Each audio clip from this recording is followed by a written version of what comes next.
1976, and its leaders established the first free kindergarten in the city, created the visiting nurse service, built schools and job training centers, advocated for the abolition of child labor, and launched ambitious civics programs like the Encampment for Citizenship, Ethical Society, Ethical Society members also helped create the ACLU and the NAACP. In Philadelphia, our society focused on supporting immigrants and low-income communities. It established gorgeous Camp Linden, a summer camp for kids from the city to learn the wonders of nature. Camp Linden is actually about to turn 100 years old next year. We're having a volunteer work day there this coming Saturday, November 8th. This focus on working to improve society and building a better culture is why our motto is Deed Before Creed. I'd like to extend a special welcome to anyone visiting for the first time. We'd love to get in touch. Please make sure you sign in up front so we can add you to our email list. Each Sunday, we offer ourselves a moment of quiet. Take a few deep breaths, center, to calm your mind, and become more fully present.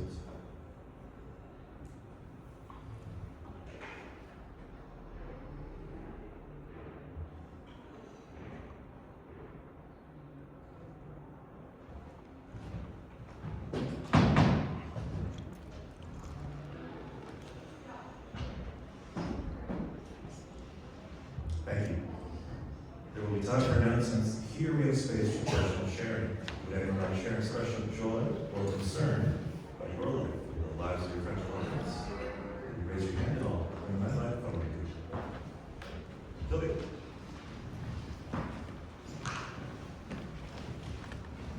Good morning, everybody. This is going to be a very strange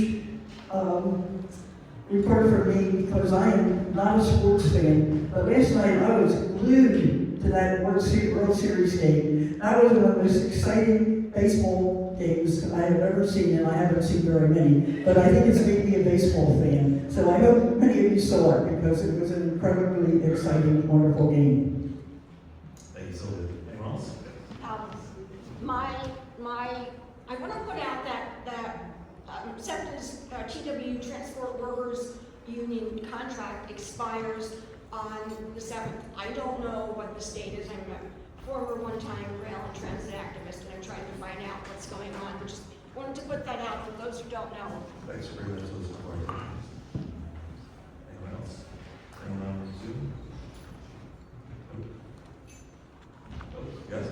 I just want to share that since people aren't getting their SNAP this month, I have seen just like everywhere I turn, support for getting people food and people asking for volunteers, people asking for donation. I don't have any specifics to shout out, but it has filled my heart to see so much support for people who need it right now. Thank you for sharing that. Anyone else? That just reminded me, my job is doing a food drive for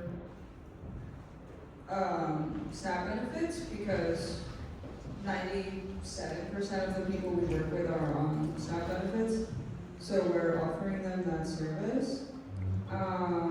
So if you're interested in donating, it's at Intercultural Family Services. If you just look that up, there's like a box outside. Yeah, let me know if you have more questions. Thanks. Thanks for that. Yeah, please go find her. Questions. Announcements are later at the end. Right. Anything on Zoom? Okay. All right. Now our pianist, Ron Wilbur, will tell us about today's music program. Please, Ron.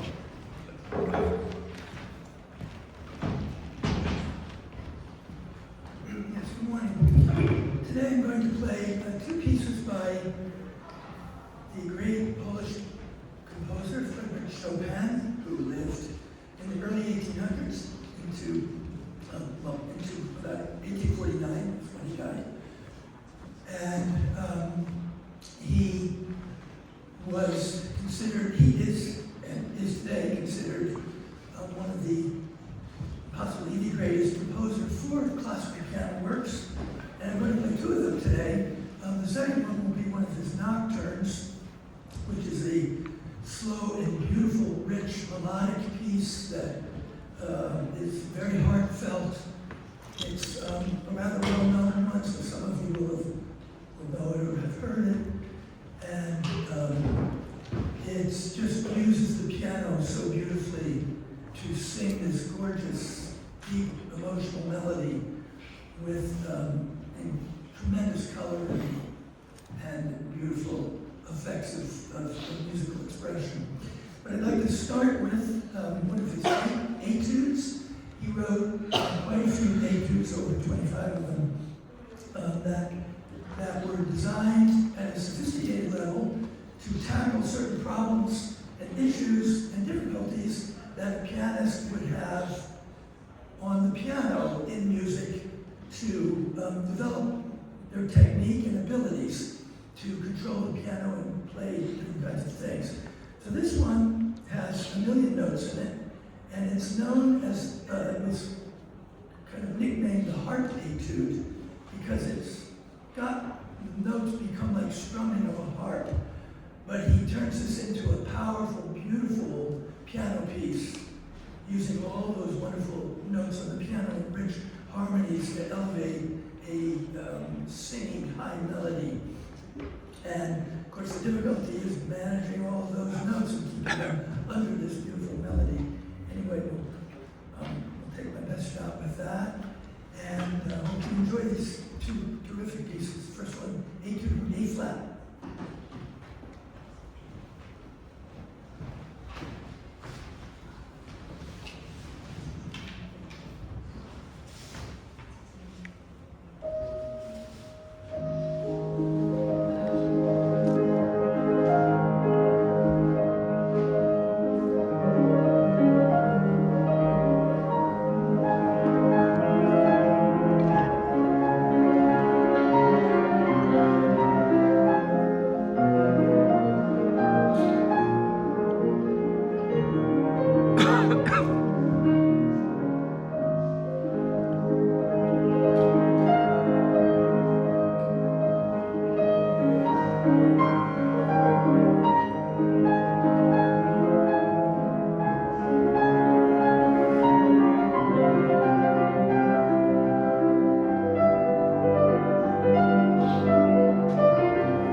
Please welcome David Condo for today's address.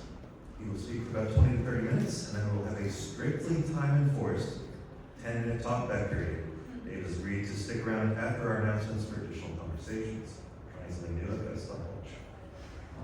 David Condo joined the Federal Bureau of Investigation as a special agent in 1999. He worked in various roles throughout the Bureau before retiring in 2024.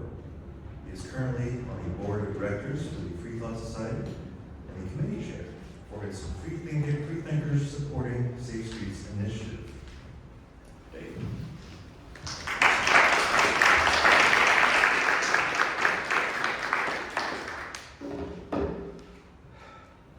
Thanks, Mike. And good morning, everybody. Thanks for having me today. Mike said, my name is David Condo. I am one of 10 of thousands of law enforcement officers, current or retired, and other people who work in the criminal justice community who are not religious. What we call ourselves atheists, agnostics, freethinkers, skeptics, humanists, what have you.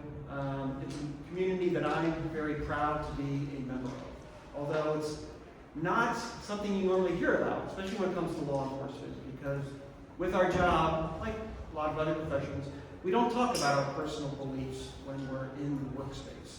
But I've decided to be a bit more vocal now that I'm retired, partly because there's still that narrative in the public or in the political world that you need to be religious in order to have values or morals or integrity. And I think people here in this room know especially that is not the case. But it's still something that's out there, and we need more people to combat that narrative. But I'm also doing work with the Freethought Society because I've noticed a disconnect between freethinkers and law enforcement, issues of trust and understanding, or just with American citizens in general. And that's some of the work I did with the FBI towards the later end of my career, doing outreach, doing education, and that's something that I want to bring to the Freethought community. Especially in a time now, this year, and I think over the next few years, we're going to need to build as many bridges as possible. I want to be a part of that bridge building. Now, I was here at the Ethical Society last week, and I talked to a few of the board members, and they said that while they are still very interested in education about hate crimes, they encouraged me to do a more story-driven presentation today. So we're going to talk about a variety of criminal threats and experiences, and then I'll be happy to drill down a little deeper into any topic that you would like during the Q&A session and during the one-on-ones afterwards. But for now, I wanted to throw up this very big disclaimer because although I am an accountant and finance person by nature, I work with a lot of lawyers, and I want to make it completely clear that I am retired from the FBI. I do not represent the FBI or any other government agency right now, and any opinions you might hear today are mine and mine alone. All right? Now, every special agent has a different path to get to the FBI. I was personally inspired by Silence of the Lambs with Jodie Foster. It was a great, not to catch serial killers, but just to use expertise that you've developed in your professional career before the Bureau and work with a team in order to fight crime. That's what I wanted to do. So I've had a lot of fun and made a lot of impact over my 25-year career. I did not find the X-Files, but it wasn't for lack of trying. So a lot of people think that the FBI is just in Washington, D.C. That's not the case. We have offices all across the country, both in our major field offices as well as in our satellite offices that we have. So for Pennsylvania, we have a main field office in Pittsburgh and one in downtown Philadelphia, but we also have a lot of what we call our resident agencies in different cities around. It helps us stay connected to the community and get a pulse on the local crime problems. Now, when I went to the FBI Academy back in 1999, I was very geared towards working in white-collar crime. That was my passion. That's what I wanted to do. But as I found out, you work where the Bureau needs you to work, and the violations that the Bureau needs new agents to work. So I was selected to work in the Baltimore field office. You'll see up there, it was a little ritual in Quantico. We got our office assignment, then we put pins in the United States where everybody was going to go. And I was told that I was not going to work white-collar crime. I was going to work online child exploitation, which was a completely new world for me. So I got to Baltimore, I got on my squad, and this is the main structure of a squad. You have a supervisor, you have a group of special agents, and then you also have other people on the squad who work. administrative personnel, intelligence analysts, experts such as forensic accountants, and there's a lot of other people in the FBI besides special agents, and I want to make that point clear. There's actually more non-agents in the FBI than there are agents. There's a lot of different team members that make up the effort.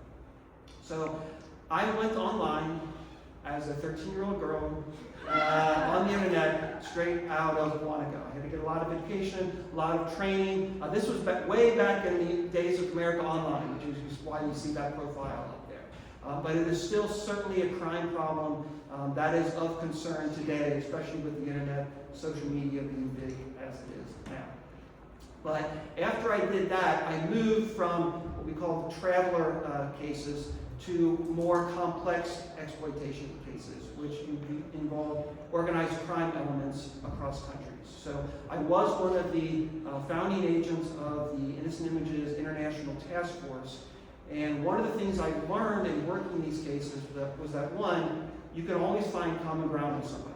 There's a lot of countries up there that do not agree on certain issues, but when we have an issue like child safety, a lot of people can come together and share their efforts. It also made me appreciate some of the freedoms that we have in this country. So we were having a case, and we had located a subject who was involved in the financial end of this organized crime ring. And we were going to interview the subject who was in another country. I'm not going to say which country it was, but I was talking interviewing strategy with the other international officer. And we're like, okay, how can we get this person to tell us what we need to know? What do we think they know? How can we motivate them to help us? And one of the questions I asked the other officer is, what if they don't want to talk to us at all? You know, how can we work around that issue and try to build trust with them? And the officer was like, what are you talking about? Like, well, you know, when we start the interview, what if they just, you know, say that they don't want to talk to us? And he says, this is not an issue in my country. When the police come, you must talk. You must talk to them. I was like, whoa, really? I was like, well, in the U.S. we have this thing called the Bill of Rights, and you have to do this and that. He's like, yeah, no, we don't have that. I was like, okay, well, that's fine. Well, we can do it in a separate way then. So it was just really interesting, and although some things might make it easier for me as a law enforcement officer, that is not what I want. I want to work in a country with the Bill of Rights and with the freedoms that we have. So it was a very eye-opening experience and a reminder that the freedoms that we do have are very perishable and that they're worth defending. So I was in the FBI when 9/11 happened. I was in Baltimore, so it was a very busy time everywhere, but especially along the East Coast and proximity to New York. And again, I stopped working what I was doing at the time. The Bureau needed a lot of people to work terrorism for a short time afterwards, so that's what I did. But more importantly, it was a time for me personally to come out as an atheist. So I was born an atheist, like everybody else is. But I was raised Catholic. I went to Catholic grade school. My whole family was Catholic. I was an altar boy. I went to an all-male Jesuit high school and took religion very seriously. So seriously that I started to lose my faith. So it was a very gradual transition for me. And I always viewed it as just a personal decision. But after 9/11, I thought, look, there needs to be more people that speak up and say, look, this is not about your God versus my God and how we're being called, you know, to kill each other and everything. So that was the start of my activist journey, although mostly for the past 2 decades I've just been making small donations to activist organizations. I haven't done as much of the volunteer work that I'm doing now. But it was a turning point for me as well as a lot of other Americans. As part of that, I went to FBI headquarters for 4 years. So the Bureau after 9/11 became a much more proactive, intelligence-driven agency. And I worked in the Director of Intelligence for 2 years at the Hoover Building at FBI headquarters. I also worked in the Internal Investigations Division of the FBI for a little while. So I got to see some of the warts and all, some of the mistakes that the Bureau has made, and some of the mistakes that the Bureau's employees have made. I say that because I still have an extremely high opinion of the FBI. I've seen a lot in my 24 years, and despite what you see in the media sometimes and the spin that they put on it, because we're always in the media. I used to get bothered by it in the beginning and say, oh my gosh, the media's always bashing us for this and that. And the senior agent told me, look, Dave, this is just going to be how it is. You just keep your head down, do your job, and most Americans will appreciate it. But I've seen a lot in the Bureau, and I still have a very high opinion of the organization. After I spent some time in the Hoover Building, I went out to Phoenix, Arizona to work more in the white-collar crime area. I was a supervisor of the white-collar crime squad out there. This was just after the mortgage fraud crisis, so there was a lot of that, as well as, of course, very different types of fraud that you can imagine. It also introduced me to one of the biggest ethical scenarios I have when I was in the Bureau. And since we're at the Ethical Society, I thought I would talk more about it. Normally, I wouldn't think of paint cans as being an ethical scenario in somebody's garage, but in this case it was because they were full of money. So somebody had defrauded their company, turned all of their fraud proceeds into cash, taken the cash, stuffed it into paint cans in their garage, and then kept it there. So we were assigned as a squad to go out and, of course, retrieve this as evidence of the crime. And this is the thing. This person stole so much money, they weren't even sure how much they had stolen. So we got the lead from another field offices. They go, okay, look, this is what's there. We need you to go retrieve it, and we need you to count how much money is in there and report it to the court, because we don't know how much it is. So if some of you can tell that where this is going, imagine if somebody locked you in a room and said, here is all this cash. We don't know how much it is, but we need you to count it. And then they leave the room. And so, the little devil on the shoulder, no pun intended, might be thinking, oh, so they don't know how much there is. So if I tell them if it's $1.7 million or $2.2 million, they're going to take my word for it. Well, I say this in jest partly because it was never really an ethical question for me or for the agents on my squad who worked for us. That was actually the last thing from our minds.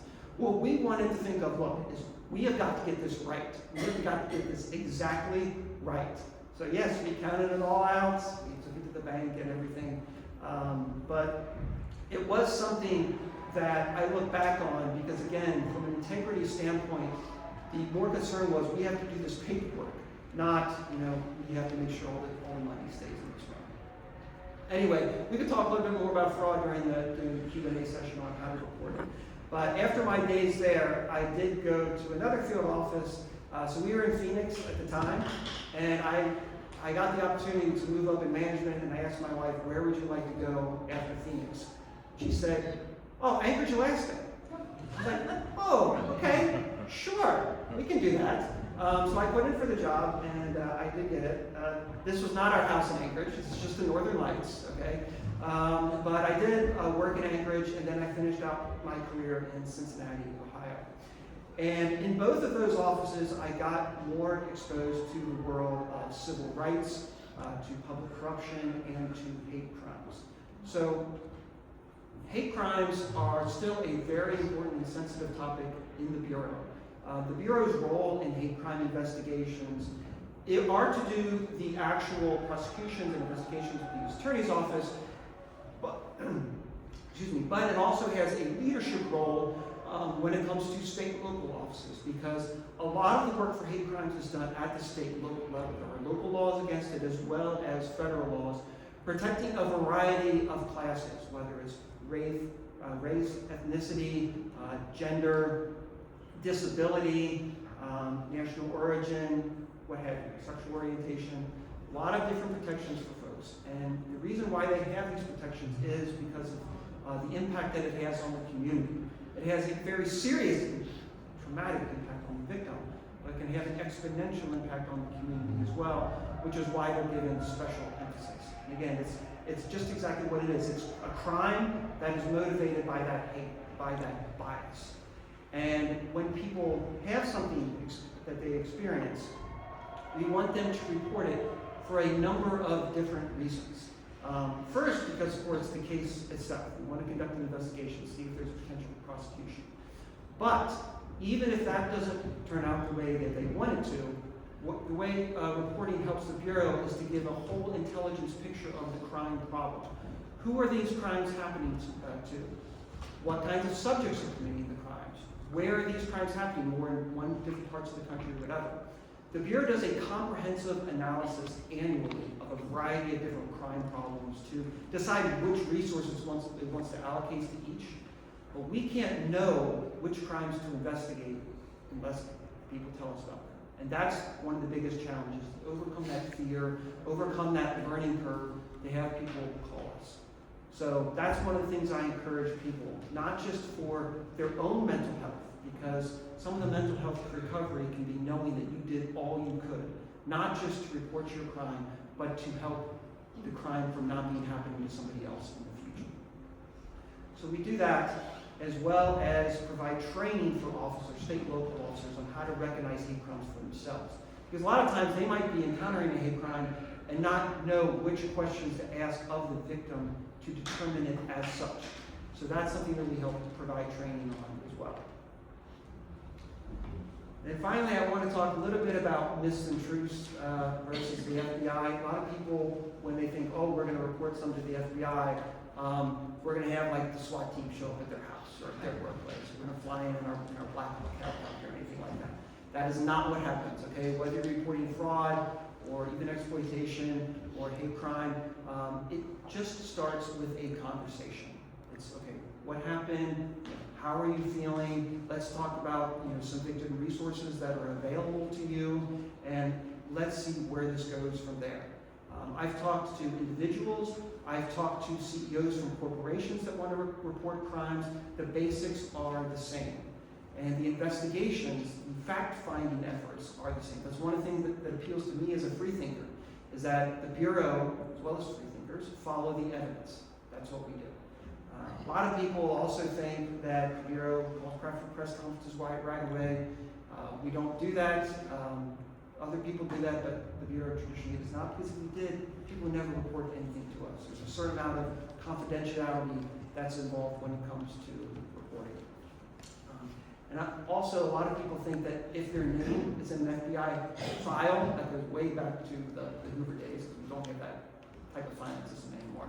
But, oh my gosh, my name's in an FBI file. Don't worry about it. 95% of the people that we talk to are not subjects. They are victims. They are witnesses. They are liaison contacts. They are subject matter experts. So just because the FBI talks to you, or just if they talk to somebody that you know, don't automatically think the worst of them.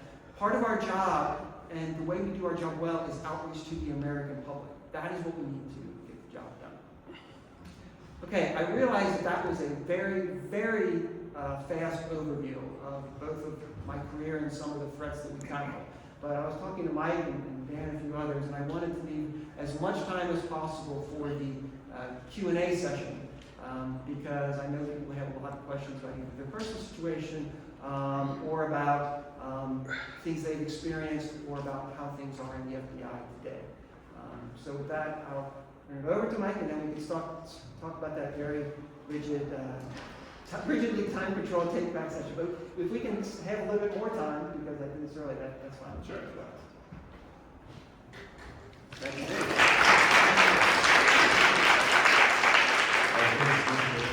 You say we're going to try sort of an intermediary talkback, mid-program, and an after-program talkback. So we're going to really try and keep this to 15 minutes, and then we can continue the conversation after there are announcements and the platform ends. So go ahead, Dave. I'll walk around with Mike if anyone has a question. Thanks, Mike. So I talked to Mike and others, and I said, look, if you throw this up on YouTube, you can put my main presentation on YouTube, but do not put the Q&A session up on YouTube, because I wanted people to feel free to ask whatever questions they like. And I've learned from prior presentations that when I go off the cuff, like I do in the Q&A, it's something that I usually don't want up on YouTube. So I'm going to be as forthcoming as possible to whatever specific question that you